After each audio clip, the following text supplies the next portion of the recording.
CataractCoach.com, podcast series, episode number 60, with Dr. Ronald Yeoh, decades of learning and leadership in ophthalmology and advancing surgery in Singapore. We are in Singapore, the Lion City. There we go. About to do an interview for a podcast with Ronald Yeoh, famous ophthalmologist. I've known him 20 years. He's going to teach us all about how he set up his practice here, what his path has been in ophthalmology, and how he can give you some pearls for success in your own practice. I'll be taking notes. Let's go have fun. This is their beautiful clinic here in the Camden Medical Building, Orchard Road, a gorgeous part of Singapore. Let's go inside and take a look. There's a practice Eye and Retina Surgeons, ERS. There's a cataract center, an aesthetic center, a cornea center, a glaucoma center, and even for our retina colleagues, there's a full retina center. Many ophthalmologists are in this big group practice. This is their main location. We can walk in and see it's a beautiful location. Right in the middle of the city, there are all the ophthalmologists who are part of this practice, very well-known names there. And you can see nice, spacious, open waiting room, fantastic staff, very well organized. There's our front check-in desk. Let's go talk to Ronald himself. All right, here visiting my friend Ron Yeoh, and you can see there he is in his clinic. Obviously works very hard, he's got his computer, and of course the slit lamp, you never know. And all the awards, as you know, Ron is famous for making incredible films, all the ASFS film festivals, but also from other places around the world. Truly fun stuff. And there you see my rather more famous sister, Michelle. As you know, there's Ron's sister, Academy Award-winning, Oscar-winning actress. It just goes to show you, you're better off doing movies in Hollywood than movies for cataract surgery. Tell me about it. Tell me about it. So today we're going to have a podcast with Ron. We'll have a great time. We'll sit and chat for an hour. I want to tell you all about this amazing practice here. And I need to set up a similar practice like this in Los Angeles. You've got a great one, I'm sure. I'll visit you soon. Welcome back to our Cataract Coach podcast. And today I have a very special guest, my dear friend for, more than 20 years, Dr. Ronald Yeoh, here in Singapore. Ronald, welcome to our show. Uday, welcome to Singapore. It's been too long that we haven't seen you here in Singapore. Yeah, no, I was here last year just briefly, but you're right. Yeah. Singapore, what an amazing city. Fun place to be. It is. It's been a great place to work and really develop a career, I would say. Well, you also developed ophthalmology here. No, So back in the 90s, you were very instrumental in bringing a lot of technologies and newer techniques to the Lion City. As we all did. I think we all try to, we travel a lot, we attend a lot of meetings, we learn a lot about new stuff, and, that's what we bring back. I mean, obviously, we try and bring the best technology we can, but I think what we learned, one thing from our old boss, Arthur Lim, was the latest isn't always the best. Right. I mean, just because there's a new kid on the block or some new fun toy, you don't necessarily want to be the first one on the block. That makes sense. I mean, you want to be a reasonably early adopter, but the first adopters suffer a little bit of that learning curve. And tell me about it. I mean, you don't really want to be a hero with your patients particularly. Right. And this is true not just of machines, but of IOLs in particular. Right, newer designs. Yeah. Let's see how they pan out first. Because you don't know what you don't know with any new lens, right? Right. Well, I always liked your very pragmatic approach. One lecture you gave, 20 years ago, that I really enjoyed was there was a big debate. A lot of young ophthalmologists don't know this, but back in the day there was a big debate whether or not you should have a blue light filter. Oh, yes. It was a heated debate. This was very much a big deal. And I loved your approach. Your approach was you showed the actual science, you showed the studies, and you said, I don't think there's a downside. So why don't we consider it? And I loved that pragmatic approach. Well, Singapore's philosophy is pragmatism.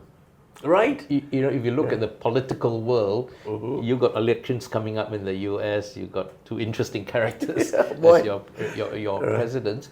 But Singapore, our leaders have been very, very pragmatic over the years, and they've had to, because we're a small country and we're not pragmatic about sensible issues. You're going to get lost and swamped by the rest of the world. I think for us as ophthalmologists, some pragmatism is not a bad thing. Yeah, so I loved your lecture. After that lecture, I said, he's probably right. There's probably no downside there. And now I think that 20 years later, that's borne out. Interestingly, at the time, there was one company that was completely against any blue light filters, and now they have OptaBlue, which is a blue light filter. When things are new, I think it's good to be a bit skeptical. For sure. Right? But then you take everything and you don't always believe what industry tells you. Right. And how many times have we been burnt by what industry tells us. So I mean, you take what the bench data shows and what their pilot studies show, take it with a pinch of salt, and if it makes sense, if there ain't any serious downsides, Consider it. I would try it. But, Yeah. things I don't understand, I don't try. And there are some lens designs out there that I'm not sure how they work, and so I ain't gonna use them. That makes sense. I mean, to be cautious, I think ultimately we have to be first loyal to our patients, Tell me about then it. loyal to ourselves and our own hearts and our own brains. Yeah, absolutely. And one thing that's interesting, Uday, is when industry comes out with a new lens that they ask us to put in our patient's eyes, it's you and I who stick our necks out. Right. Take Right. all the liability. Put it in the patient's eye, and what if the patient doesn't like? Do they blame you, me, or the company? Only us. Only us. I mean, we take the can, we carry the can for industry. So sometimes industry doesn't realize that. So I tell them very bluntly, when you give us a lens, just make sure it's well sorted out, Well vetted, and sure. don't overpromise. And some companies will come and say, "Oh, my lens does ABC. It's all singing, all dancing, and no side effects." And you just know it's not going to be possible. So I learned that lesson painfully. Right, we have to balance the actual physics, which we understand, with reality. Absolutely. So to your point, there used to be an advertisement for many of these IOLs that said, "Have your patients see near, far, and everything in between." Yeah. I'm like, really? I don't know if I can deliver on that one. I mean, we're almost there. I mean, but Yeah. I think the point to make also is that there's no such thing as perfection, right? Right. There's always a better lens down the road, whether it's in range of vision or quality of vision, and we all want everything. Right. Right. I think that's our balance now. Is figuring out That's range and quality.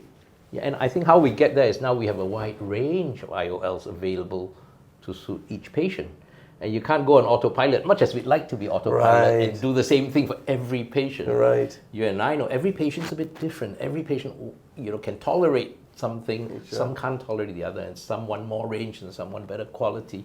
And so it's nice. We've got monofocals, we've got multifocals, we've got EDOF, and now we've got some lenses with modified spherical aberration that you can give them a range of vision with modified monovision. So it's lovely to have really all the different types of IOLs that we can more to our options. patients. Yeah. Well, I guess that's the challenge now is just how to tailor the right IOL and the right refractive setting to the patient. And it's getting harder because the more choices you have, the more confusing it is for many. And every company makes certain claims. Right. So how does the beginning surgeon, I would say a young doctor that comes out into private practice for the first time, how is he going to decide, what's right for his That's patients? a good question. Right, that's something you should address sometime. Well, I think you should first have, for using an American baseball analogy, your fastball. You've got to have, what's your go-to monofocal lens and why do you like it? Why is it good in your hands? And then you certainly have to offer some degree of presbyopic options, whether multifocal, trifocal, EDOF, or other. Yeah, mini mono, modified mono. So the list goes on. That's right, and I think as we get older and more experienced, you kind of develop a feel for what's likely to work in certain patient and what isn't. And sometimes we're driven by what will make the patient happiest and cause us as surgeons the least grief. Exactly. I'll never forget one of the first patients I put the trifocal lens, the Alcons Restore, the very first generation, 10 years ago, almost exactly, 2004, I remember. Put the first one in. The lady wasn't very happy. It's just something's not quite right. And the advice then was you do the second eye and you'll be fine. Right, get it done. She wouldn't have any of that. Said, you must be kidding. I'm not that happy with the first eye. Right. Why would I? It took her a year. In that year, she'd come every week. I'd give her an appointment for a month. She'd come in a week.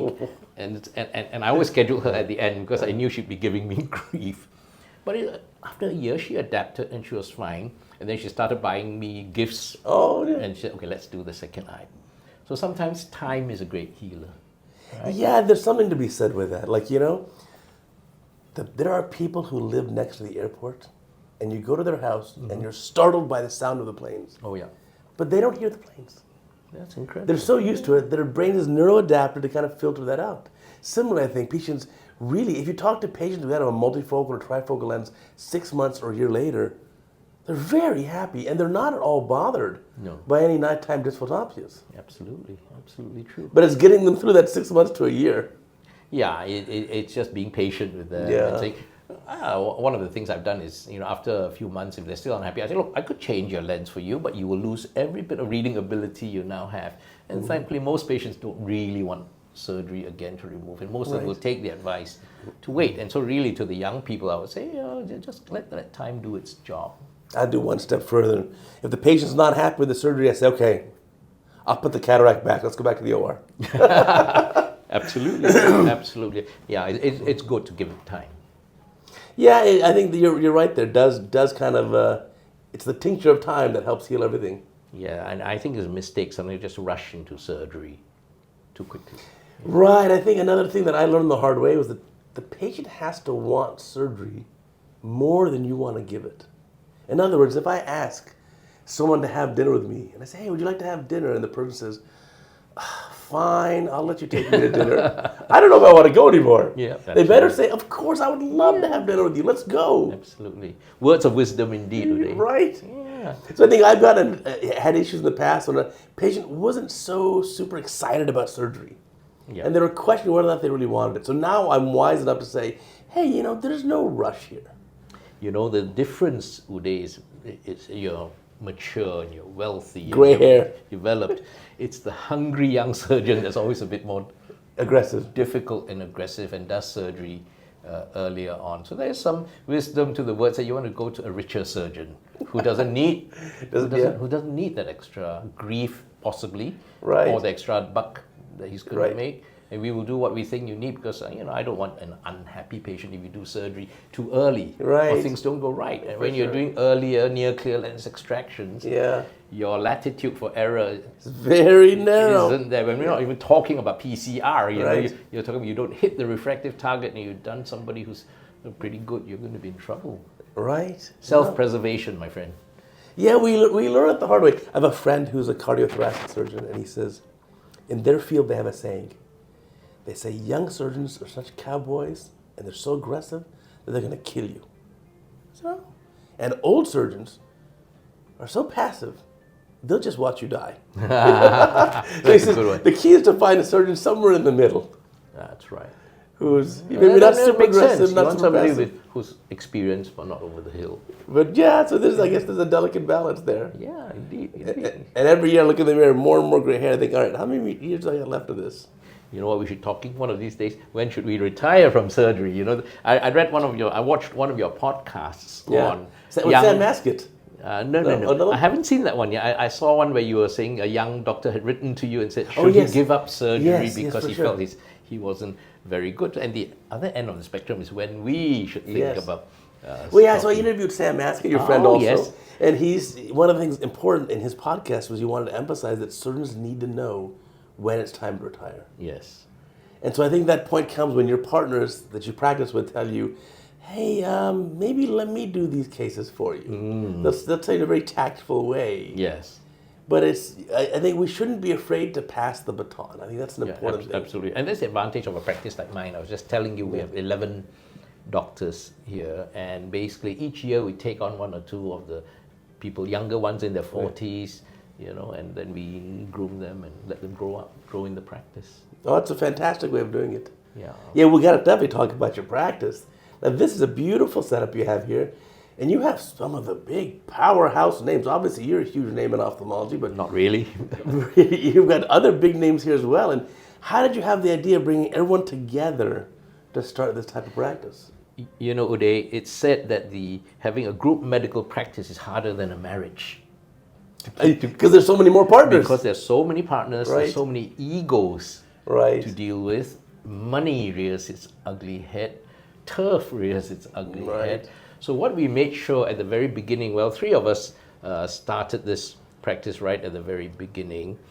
And we called ourselves Eye and Retina Surgeons because all three of us were retinal based, med-ret and surgical ret surgeons, including cataracts as the secondary thing. That's why we called it Eye and Retina Surgeons. But along the way, as we grew and we developed a reputation and we got better, we found that when people wanted to leave institutional practice and come into the private sector, the better ones would approach us first to join. And we take the better ones, but on one condition, that they really followed our ethos of practice. So somebody may have been very good, top surgeon in his field, but if the philosophy was wrong, we wouldn't take them. What's the ethos? But the ethos is that you do things right for the patients first. And you're not doing it just for the money in private practice. Treat the patient well, get good results, and the money will take care of itself. It's so true. And those are all lessons we learned over the years. And if your main objective in coming out into private practice is just to make a ton of money, and that's the wrong philosophy. That's the wrong type of. And you heard this.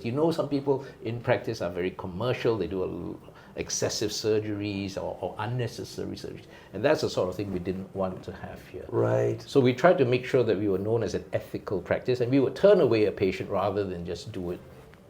Right. For the wrong It takes reasons. you 10 years to build your reputation. It takes you 10 minutes to lose it.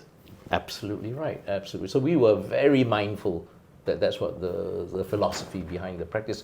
So and over the years, every year we get a few people approach us. We're thinking of joining you, and we give everyone the courtesy of a meeting over drinks and informal chit chat with all of us. We talk to them about life, what they do, what the balance is, and we see whether they will fit into our philosophy of practice. Sure. And when they do, then we offer them a position with us. And of course, over the years, you need a blend, right? As you can't just take all the superstars, the whales. Right. You have to have everyone. So, and you need some younger ones who are very good as well. Right. And let them grow within the practice. So we need some renewal in the practice as they go. So over the years, that's what's happened. So we had good people like Donald Tan, Sun Fek Chi, and Adrian Koh. They all, grew the practice. Right. It's an amazing setup now. So you said 11 doctors here, 2 locations. We now have 3 locations. 3 locations. Actually, yeah. So this is our flagship. So I try not to move too much because you're charging around. Our traffic's not as bad as LA. Yeah. But still, we prefer to, the senior ones among us try and stay here most of the time. We opened the second clinic really for the younger doctors because they have a lot of friends in that practice in Novena. And so that's doing very well. We just expanded to larger premises. Okay, apologies for that. That's okay, no worries. I was back in South Africa for a moment. I was there last week and they had power failures rationing in South Africa. But yeah, so over the years we've grown and we've got another 2 or 3 more scheduled to join us this year. Oh, well, fantastic. Growing even more. Yeah, so we are low on, we don't have a pediatric ophthalmologist. Oh, sure. Ophthalmologist, all the slightly tricky patients. So we're looking at those. It'll be fantastic to get everything under one umbrella, one roof. Yeah, and the advantage of that is we don't have to send patients away. But up to date, if we have a patient that we feel will be better served by somebody outside our group, we always send the patient away and not try to keep the patient just for the revenue. But I think we always do what's best for the patient, even if it means referring the patient out. Oh, 100%. I've learned that long ago.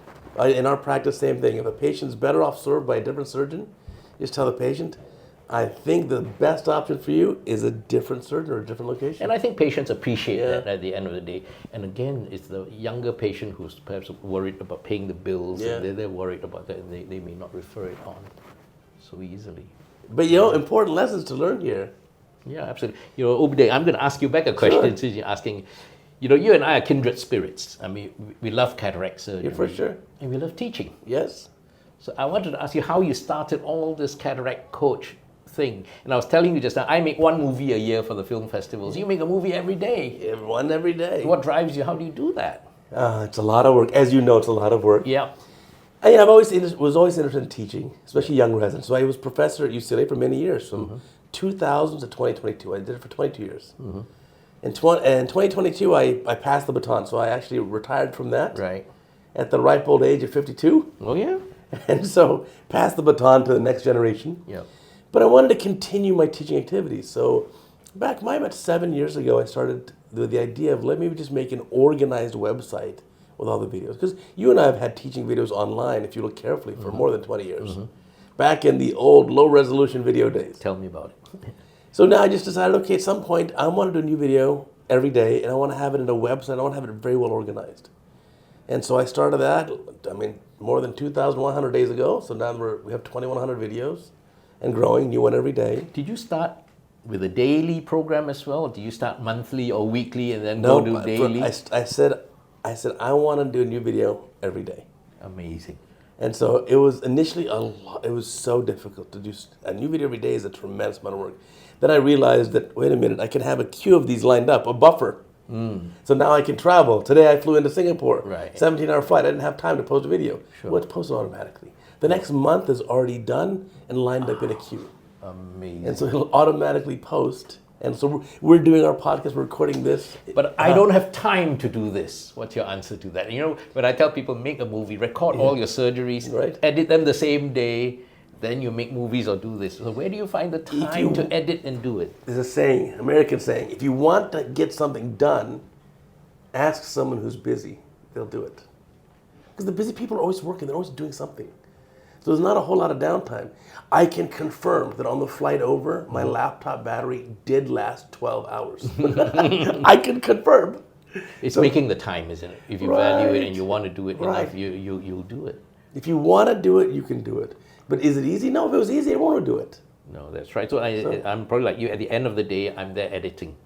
You have to. I do my biometries, I do my editing. Right. End of the day. And well, yeah, sometimes other surgeons are surprised that I still, like you, look at every patient's biometry myself. Absolutely. And make my own surgical lineup list for the next week. I can't allow someone else to choose the IOL power. That's crazy. Absolutely. And it's the editing, it's not just the editing, it's also the archiving and indexing of your video clips. All that, yeah. Right? I mean, it all takes time. Right. You know, but I enjoy it, you enjoy it. But now I've amassed a neat thing. So like even now, all the pictures I use, still photos, which I'll use in the videos or I'll use as a title slide. I've saved them all with very descriptive terms. Yep. So now I can go to my big folder that has 10,000 original photos in it. Right. And I can search Argentinian flag sign. And here are 20 original pictures that I can use for any article or video, whatever I'm making. And they're all mine. Fabulous. So it's a way of organizing. Similarly, to give a lecture now, people say, oh, can you give a lecture about, sure, any topic you want. I have all the videos. Yeah. And I've changed my lecture style too. Oh, yeah. So I don't have any PowerPoint slides.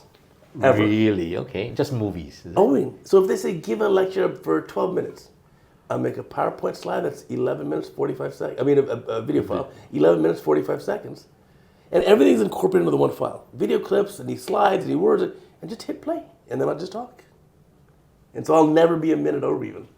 Fantastic. Fantastic. Well, you've organized so many of these meetings internationally even. You know one of the big challenges is keeping the surgeons on time. Absolutely. Absolutely.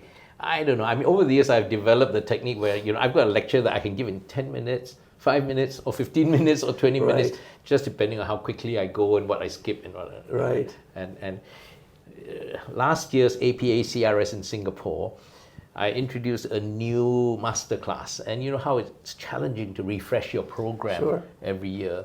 And this masterclass was called What They Don't Teach You in Residency. Oh, fantastic. And I'm sorry I missed it. Well, it was fun. Well, I didn't know whether anyone would come. You know, everyone comes for technical sessions on how to do this, how to do that. So this was new. I got Graham Barrett to talk about how to achieve lifestyle balance and yet achieve what he's achieved in life. Which is amazing. Right? I got somebody, so Pig, talk to us about how to be a better surgeon. Wow. I got Sri Ganesh, how to talk about innovation. And I gave a talk on how to deliver a memorable lecture. Oh, give us the key points. Like you and I, we've heard too many crappy lectures in our time. And I don't know, you have to come to my lecture. I'm giving it in Kolkata. Oh, I will see it then. In the AIOS, they invited APA series to run a session there. So I said, let's reprise that session on what they don't teach you in residency. So we've got about 5-6 talks from that session. I will be there. It's fun. And I have to say that, you know, people came and everyone said that was the best session they actually attended, because all the other scientific sessions, you've heard them before. You know, well, and some of these things, like where they didn't teach you in your training, yeah, these are very difficult to learn on your own. Exactly. And the day you graduate out of residency, you're expected to stand at the podium and speak like Bobby Osher or speak like you know. It doesn't happen, you know. It's tough. We all started off nervous and, you know, how do you give a talk and, you know, how do you organize an eye conference? Right. You know, they never teach you that. I remember being 31 years old on the podium with a big case of imposter syndrome. Mm-hmm. What am I doing here? I don't belong here. Yeah, when we start, we're all insecure. And then you got all the big names flying around you and say, gee, you know, it's not easy. But, you know, we all get there in the end. Yeah, no, that sounds like a fantastic course. I will definitely be there and I will make a brief video kind of summarizing my take-home points from it for all our viewers around the planet who can't make it to the AIOS in 10 days. Absolutely, absolutely. Oh, fantastic. How do you balance, you also do professor duties. Teaching. Teaching duties. Yes. All, in fact, your partners do as well. How do you balance that with the private clinic? Okay, well, I mean, it's a great temptation when you enter private practice to just go in for the money, play golf 3 days a week. I don't golf. So I spend 3 days a week back in the National Eye Center where I do my teaching duties. So my Monday list is what I call the Virgin Surgeon list. Okay. What does that mean? That's when the newbies come. Oh, got it. Yeah. I don't know. Do you still take newbies? You probably did. I'm retired from teaching residents. And you will know that when you take the new surgeon who's done 0 phacos and done maybe 2 ECCEs before, that's why I got white hairs. Right. But that's what keeps us on our toes. And why do I do it? My friends ask me, why do you stress? I say, I say that's because we were there once. I was there too. And we were all there once. And so when you've got a particularly clumsy beginner, of course, if you're impatient, you're not going to be a good teacher. Right. And most of us I keep myself grounded by saying, I was there once. Yes. And that's a rather stupid thing he did, but as long as they learn, you teach them, okay, that wasn't the way, and you do it. Right. And they're appreciative of it. And you've seen some impatient teachers who just, give you grief. Right. No, I taught the first phaco to 8 residents a year for 20 years. So I did. Everyone who graduated UCLA, I assure you, I held your hand and taught you how to operate your very first phaco. Yeah, and the patient or the residents that you've taught are usually very grateful to you. Oh, they're the best thing ever. Absolutely. A decade later, they're so amazing. I'll tell you a story. Tell me. I was swimming in a swimming pool somewhere in Phuket in Thailand with my son. And somebody swims up to me and says, Dr. Yeoh, you taught me phaco 20 years ago. I still have your notes. Thank you. He swims away. My son, 15-year-olds are hard to impress. Right. He said, Dad, that was real cool. That made it all worth it. That's amazing, right? Of course. You and I teach because I think we enjoy it. And I think it's our duty to give back. I mean, we've got so much out of being cataract surgeons. I think it's fun to give back. I also learned something else from you, which is when you give your lecture, give away all the secrets. Give away your best pearls. Give your best in that lecture, and people love it. Because I find it so interesting. There were professors I had in my training who seemingly didn't want to share all the answers. Yeah, I didn't know that was still the case. I mean, in the old days, you're absolutely right. There were people who didn't want to spread the word or teach how people do better jobs in case they threatened your livelihood. Right. We learned from Arthur Lim again. He said, if you just teach well, people are not going to not come to you. Of course. And when people are going to be grateful to you, So, anyway, the world's a big place, Quick thought about cataract surgery. Tell me. In the old days, I used to do retina and all sorts of things. The last 5 years or so, I've graduated to only do cataract surgery. So you could criticize me for being a one-trick pony. But if you want to be a one-trick pony, better be a cataract surgeon, isn't it? Because there's so much variety in cataract surgery. And more importantly, there's many ponies in this world, right? You've got volume. You really help yourself develop, just in one particular operation. Of course, when you're young, it's hard to be just a one-trick pony. But I'm like you now. Yeah. I do the same. My practice is only cataract and refractive surgery. I don't treat any general ophthalmology issues ever. Mm-hmm. And it's because of that, it's like, I love every minute of practice. Absolutely. And I think that's what you said on to the young person who's thinking of giving up. If you're comfortable and you enjoy going to the OR, that's a good sign. You keep learning. If you're scared or you're nervous or anxious about going to the OR, then maybe you want to think again, isn't it? Right. Yeah, good point. So I think every surgeon I met who's very successful and very content in his or her career enjoys going with the operating. They look forward to it. Absolutely. Or like I've said, I could be on a vacation and think, gosh, today's always my OR day. I kind of wish I was doing surgery. And to a layperson, they're like, you should be enjoying this beautiful tropical climate. What are you thinking about working for? But surgery's not actually work. We're always thinking about it, isn't it? Isn't it? Yeah. Yeah. But it's fun. I mean, I think the whole point is we enjoy doing what we're doing. Right. We are so lucky to be cataract surgeons. Absolutely. what's it given us? It's given me friends all over the world like you. Right. Which we never would have met if not for the sort of cataract forums and meetings that we've been in. So I could honestly say I have a friend in every part of the world. Yes. And we could go somewhere and give a phone call, And that's something we don't realize. Well, just like we did for this. I emailed you and said, hey, you know what? I'm going to stop in Singapore for 24 hours. Let me do a podcast with you, have dinner with you. Let's enjoy. It's wonderful. Yeah. No, it's a nice small world. But I think also super specializing gets you such a deep level of expertise. Yeah. That I'd have a hard time doing otherwise. Because I look at the other fields of ophthalmology even. Yeah.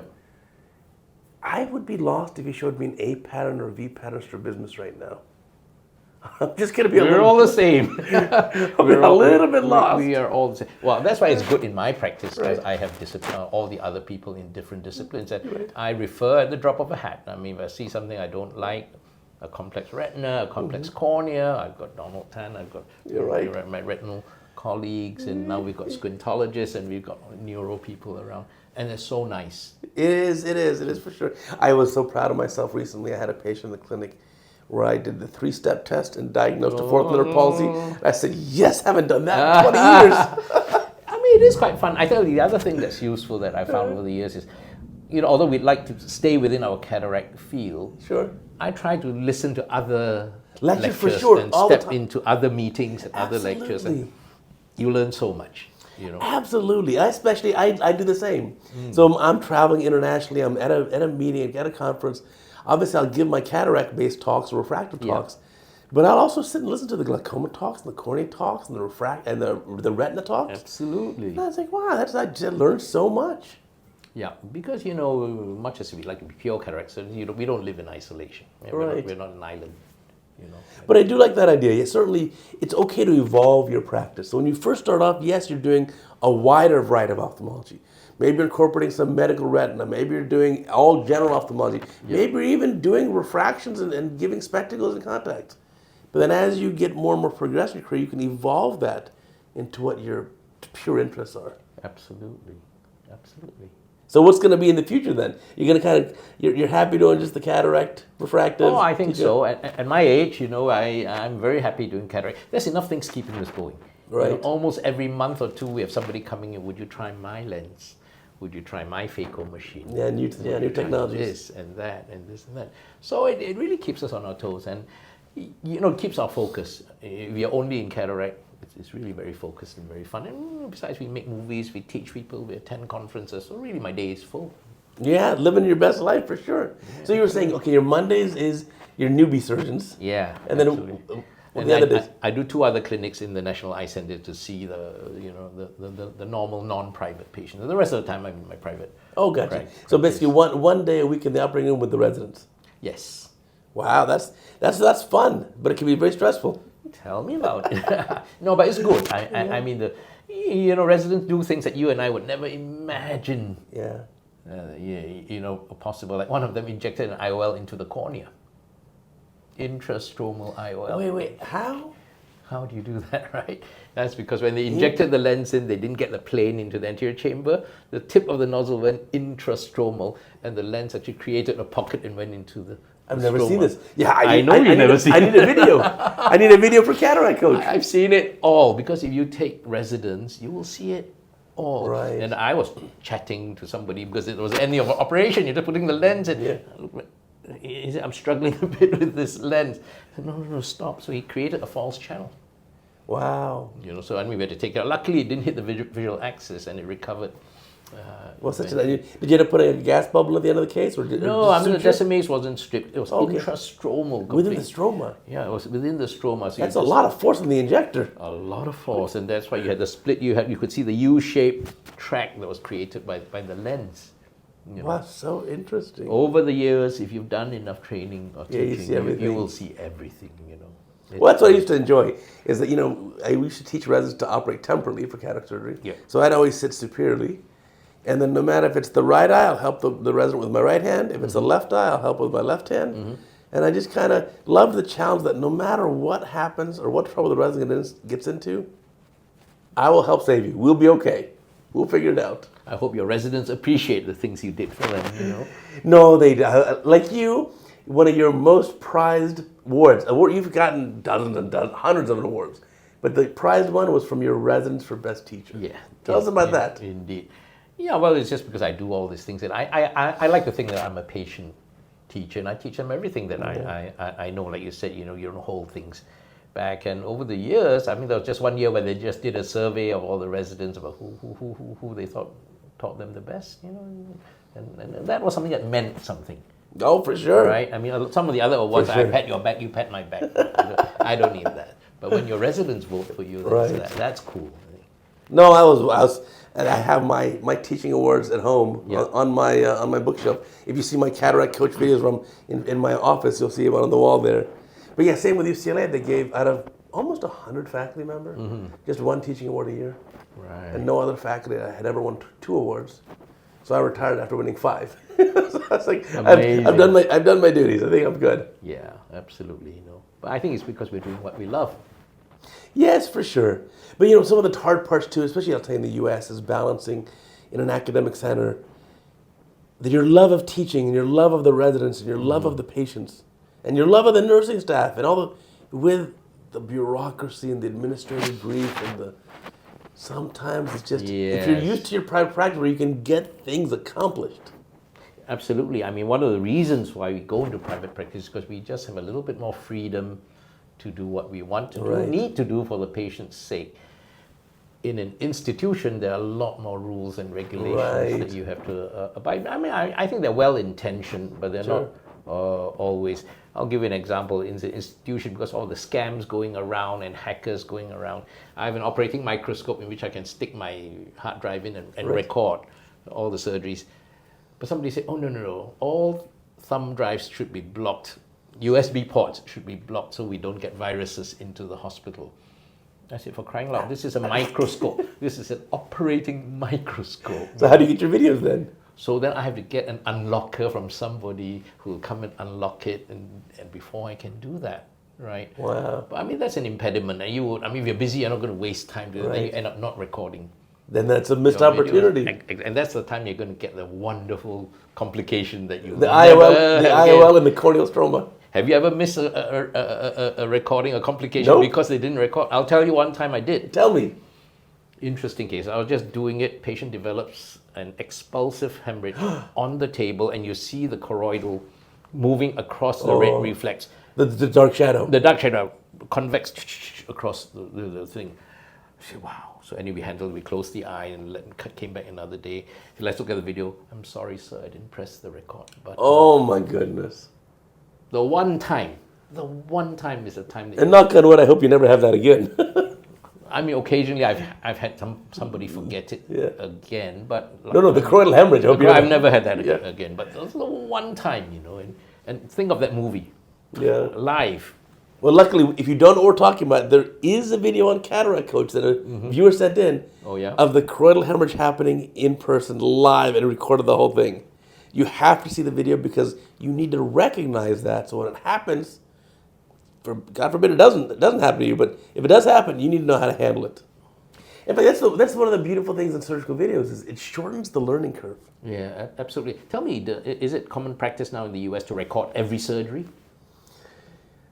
I don't know what's common practice or not. In our surgery center in Beverly Hills, where we have maybe 40 some surgeons who operate, we have 7 operating theaters, 40 surgeons. I'd say less than half record video, maybe even 10 to 20%. Right, okay, that's interesting. And then I just use one memory stick and keep recording over it. Yeah, that's what we do. I mean, I record it and then I'll download it end of the day and do it. So I'll tell you the story of one of the things I described was the pupil snap sign that you might have heard. We've featured it before. Yeah. The pupil snap. So tell us what that is. Well, that's a sign that, when you hydrodissect excessively, your capsular bag distends with the fluid and then it ruptures. And at the moment of PC rupture, the nucleus sags back and the pupil does that. There's a little snap like that. That's the snap sign. I'll tell you a story about that. Happened nearly 30 years ago that I described the sign. And without video, I would never have been able to analyze it. So at the time, it was just like any other operating day. I did my normal preparation, hydrodissect. And that day I thought, instead of hydrodissecting through the main port, it will be more efficient to hydrodissect through the side port. Think about it, because it's a closed chamber. But then you have no egress of fluid. It's more efficient, but it's also a damn sight more dangerous, as I proved. Right. But that was when I was hydrodissecting through the side port. I saw the pupil dilate a bit as you start the hydrodissecting. Then it did that little snap. When it first happened, I didn't know what was happening because it never had been described before.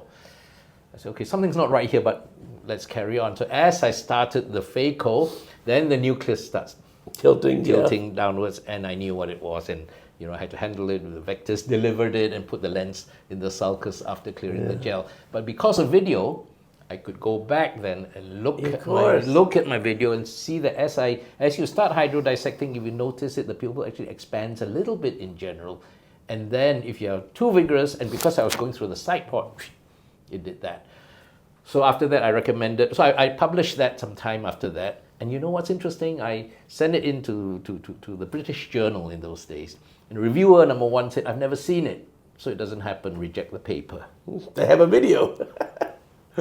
The second reviewer said, this is very important, publish it immediately. So thankfully, it did get published. And that's 30 years ago now. It was nearly 30 years ago, 1993. Wow. It's more than 30 years ago. And over the years, and I've seen many other people report on it. If you're listening to the podcast, you're driving to work, or you're exercising, and you can't watch the video, go to CataractCoach.com. Keyword in the search box is SNAP, S-N-A-P.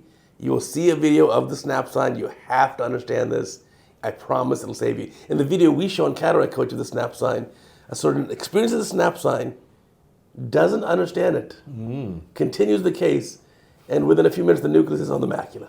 Absolutely. So if you recognize the SNAP sign, that's how you're going to avoid the dropped nucleus. Right. Because if you do that, it's a little bit like operating on a polar cataract with a rent there. So you do the slow motion phaco that Bob taught us. Right. And you try, but the moment you see the nucleus tilting, then you know you're in trouble. Yeah, for sure. And then you can actually do posterior assisted levitation, which is how I would handle it today. Stick a 25 gauge needle through the pars plana, tilt that up, and lift that nucleus up, get it out. And then you can always put a lens in the sulcus, thankfully, but the rupture is always in the posterior.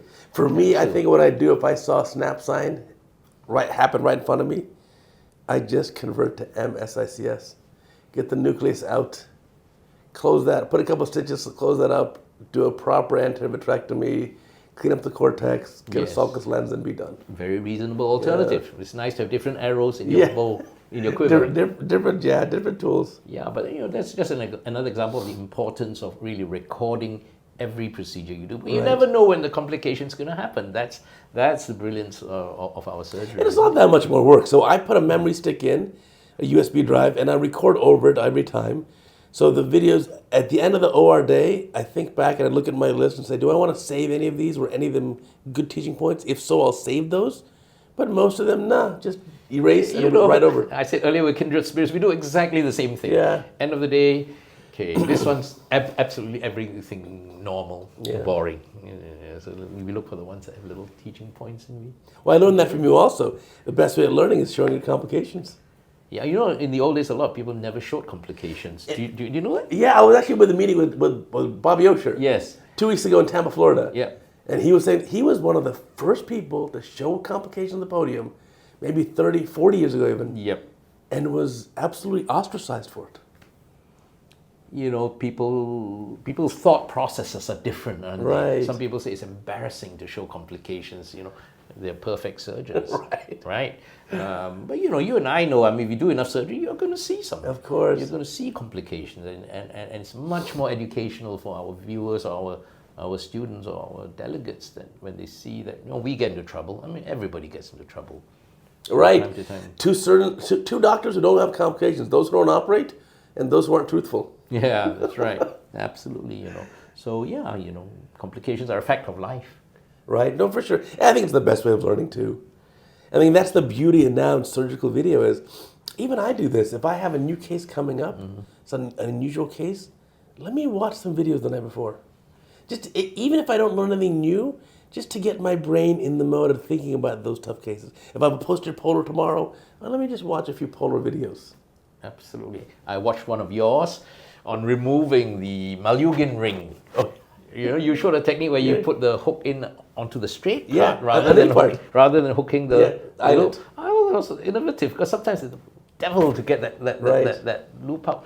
So absolutely, I mean, I pity a little bit the people from 30 years ago before they had YouTube.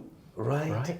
If you think about it, we're lucky we live in this age where we can watch something. Really, you can find anything online. 30 years ago, you didn't have that, And now you get it in high definition on your phone, anywhere on the planet, basically. Yeah, absolutely. You can watch it. Yeah, and that's the great way of learning. It does really shorten the learning curve, and I think the neat part is we're able to teach, we can help millions of people. We can help millions of patients by teaching thousands of surgeons. So now the snap sign, there's almost no excuse. If you're a CataractCoach subscriber, and there are now 62,000 CataractCoach subscribers, you got to know the snap sign. You got to know. Yeah, it's a small thing. More people actually under hydrodissect than over hydrodissect. And actually, what's interesting is from the snap sign, it developed my interest in hydrodissection. Right. And I actually give quite a nice talk on hydrodissection that shows what's hydrodelamination. And I now use the new technology, the IOCT, to show what hydrodissection actually means. And I show the fluid going around and the different layers and the difference. So, I mean, from the snap sign and the filming of it thereafter, and also the development of new technology like IOCT, you bring everything together and it becomes a wonderful story. Right, better way of learning it. In the old days, we could never have seen this intraoperative OCT. Nobody had ever seen what hydrodissection had looked like. If you think about it, you only see the wave, and that's from the top view down. You never see it inside view. And IOCT, IOCT is interesting because it was designed for corneal surgeons and macular surgeons. So when I spoke to Zeiss, who had the Lumera 700 rescan system, I said, what about cataract surgery? And if you look at the brochure, there's no mention of cataract at all. So I said, I will work out how to use the IOCT in cataract surgery for you. So I spent the last few years doing that, documenting all aspects of cataract surgery from the side. Oh, so interesting. And I just been a different way of looking. And that won a Best Film Award in Ascris. Oh, it's fantastic. A few years ago. Yeah. And it's interesting how it has applicability to today. I'm working with a company now called Horizon Surgical Systems. Fully automated robotic cataract surgery. Okay, wow. And it uses intraoperative, real-time, high-frequency OCT. Wow. So if you look at a human eye, what can we picture? 25 to 30 frames a second, for us it looks fluid. You watch a movie on YouTube or Netflix, it's 25, 30 frames a second, and you think it's totally fluid motion. Yeah. So that's our best is, let's say, 30 hertz. Yeah. And our reaction time, if you're an F1 driver, 100 milliseconds. If you're a lay person, 200 milliseconds. Now you can have a machine that can have instead of a 30 hertz, view rate, you can have thousands of hertz view rate. And instead of 100 or 200 millisecond reaction time, we can have a 1 millisecond reaction time. Wow. So we are getting, all the stuff you've done with the side view OCT to get ideas, how does it actually look from not just the top down view through the scope, but the profile view. It has incredible applicability to this. Tell me more about this robotic surgery. So is it going to replace you? You're irreplaceable, I know. No, it's not. It's designed for what 90+% of your clinic is, which is routine cataracts. Yeah. I'm impressed how much. Wait. Now, is it a diagnostic tool or surgical tool? Surgical. Is to do the surgery. Let me first give a quick disclaimer. Yeah. I am a consultant for them. I'm a key opinion leader for Horizon Surgical, and I'm a personal investor in them too. Okay. So those are my... That's fair enough, yeah.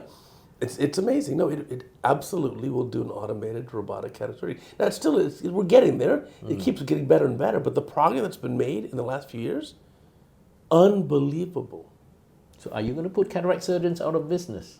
No, in fact, what it's going to do is it's going to make your life better. Because you can have now a lineup on your, do an OR lineup now. You say, okay, these are routine cases, line these all up, that's no problem. Well, that's a tough one. I'm going to put that one at the end. This one has very loose iron support. I can see the lenses, phacodonesis. Let's put it the last case. I don't want to rush it. So now you'll do the same thing. You'll split up your OR lineup into routine cases, and then the fewer 10 or 20% that are tough cases. The routine cases the robot can certainly do, and while you supervise. Like I flew here on a big plane, there was autopilot, but still needed a pilot. Yeah, or 2 or 3. See it. Yeah, sure. So you can now supervise 1, 2, 3. I probably supervise 4 robots at once. give me a screen, cut into 4 quadrants. I can watch 4 robots operating and say, oh, you know what, that robot, pause that one. The others keep going. Can it do all steps of the surgery? So I just say it's more amazing than I ever thought. I don't want to say too much because the company's still in stealth mode. Sure. Okay. But the goal is every single thing totally automated, like start to finish. Impressive. Well, time will tell. I mean, things take time, obviously, to develop. Yeah. But I think we have a lot of neat stuff coming. That's one of them, obviously. Another one, I think we're going to get accommodating IOLs. That's not that far off in the future. Yeah, I mean, we've been working on that for 30 years. For sure. Accommodative IOLs, and I mean, we're still waiting. No, for sure. There's one designer or another. There are a lot of horses in the race now, which is good. I like to see many companies involved in the space. I have my own involvement with one of them. Hopefully, multiple of them will come to market, like you said at the beginning of our conversation. So the surgeon can have multiple different options. Like this lens will maybe be better than that patient, or the other one in the other patient. Yeah, talking about this technology, the light adjustable IOLs got a new life now in the US particularly. Do you think it's something that will spread to the world? Well, interesting. Those were, I don't know. I'm never good at predicting the future. I'm great at adapting to the future. Yeah. That was available already. Many years ago. Yeah. 20 years ago, 15 years ago? Yeah. Around the world. Didn't really take off as much. I think in the US it's had a little bit of a resurgence now. Yeah. We'll see, time will tell. There are other technologies too. I had in one of my podcasts was Randy Olson, chairman of University of Utah. That was podcast number 13 if you want to look it up. He talks about refractive index shaping, which is where you can use a newer, different type of femtosecond laser to change any IOL that's already in the eye. That's right. Liliana Werner won a film award with that, and it presented. Absolutely. That's for sure coming. Whether it's going to be here in a year or 5 or I don't know.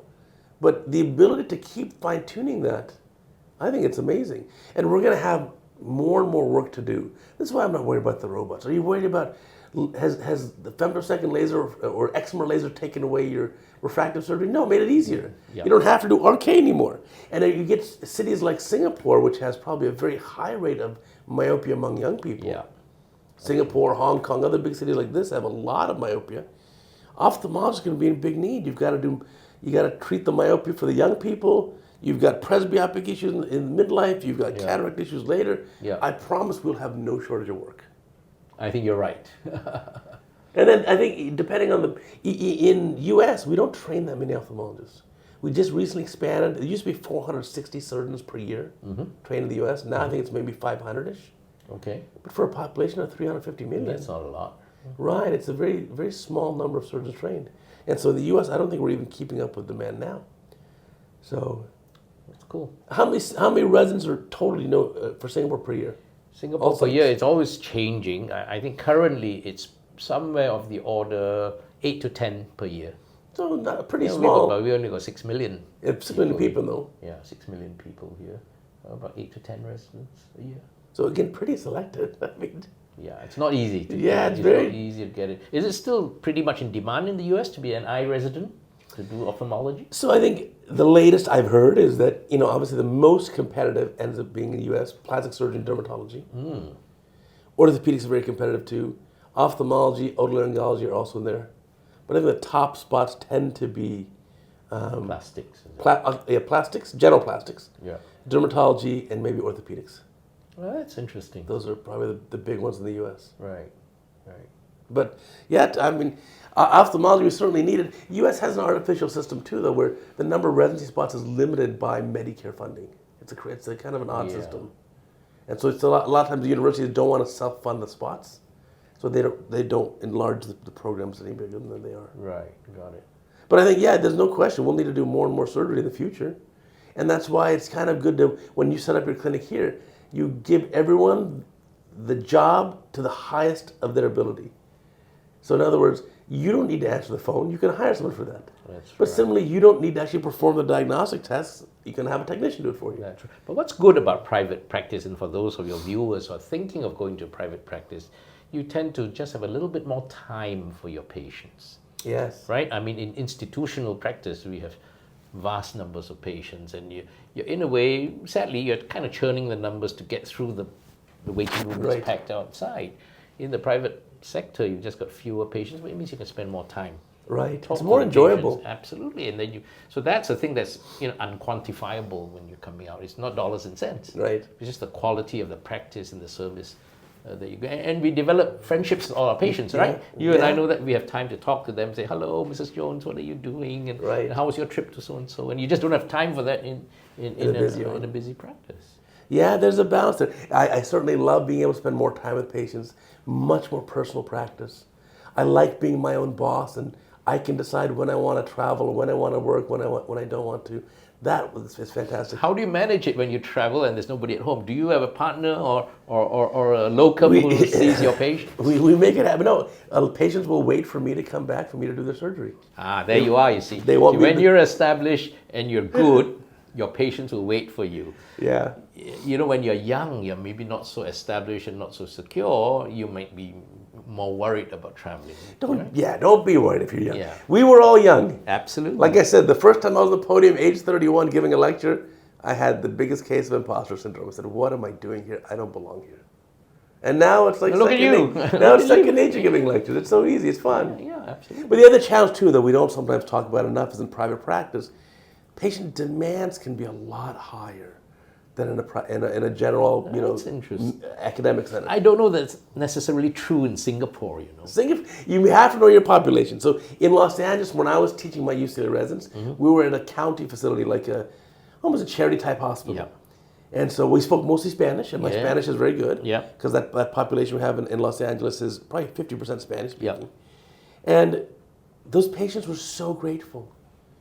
You could have a tough residence case. Patient came in with a white cataract. So pre-op vision was either hand motion or wind perception, depending how fast you move your hand. Right. And so the patient has no vision. You do the surgery, the patient ends up with even a complication. A sulcus lens, a little bit of vitreous traction, a little bit of chronic cystoid macular edema, overall vision, 20 out of 50 vision. And the patient says, oh, thank you, doctor. When can you do the other eye? Wonderful. And you can be in private practice and the patient's beautiful result. But, Plano minus 75 at Axis, so the patient's like 20, 25, and the patient says, it's so blurry, when's it going to be good? I'm glad you got patients like that as well. So we have some of those as well. The ones who should be grateful are not. Right. And those who really should be suing you are grateful, right? Sometimes. But I tell you what I was alluding to just now was that I find actually my private patients have been very good. It's actually what we call the institution patients in Singapore who are sometimes just a little bit, how should I say it, demanding. Right. They feel very entitled. I'm not in private practice, but I'm part of the government system and you should give me the best possible. And I found that sometimes they've been the harder ones to please than my private patients. So I can understand that. That's paradoxical slightly. Yeah, I can understand. Yeah, it sort of depends on you. You have to know your population. You have to know your But when you're talking about somebody who's got really bad cataract, that's, for sure. When you do those, they're usually grateful. But it's the ones in between, that are a little bit more challenging. It can be for sure. But I mean, that's all the fun of that's the whole fun of evolving our practice and learning how to deal with this. Absolutely. That's the stuff they don't teach you in residency. Absolutely. And I'm going to learn more. So you better come and join my course. When I next do it, I'll get you in. I'll be there 100%. So that's going to be the AIOS. I will make a video of my own personal take on your course. But what a fantastic time talking to you, Ron. I really appreciate it. Thank you for having me. It's been a pleasure chatting with a kindred spirit. Oh, thank you. I want to remind my viewers and listeners, we have a new podcast every week. Apple, Amazon, Spotify, Google, YouTube, anywhere you get your podcasts, you got the Cataract Coach podcast. Also remember, check out our website, CataractCoach.com. More than just the YouTube videos. You go there and you can search for SNAP.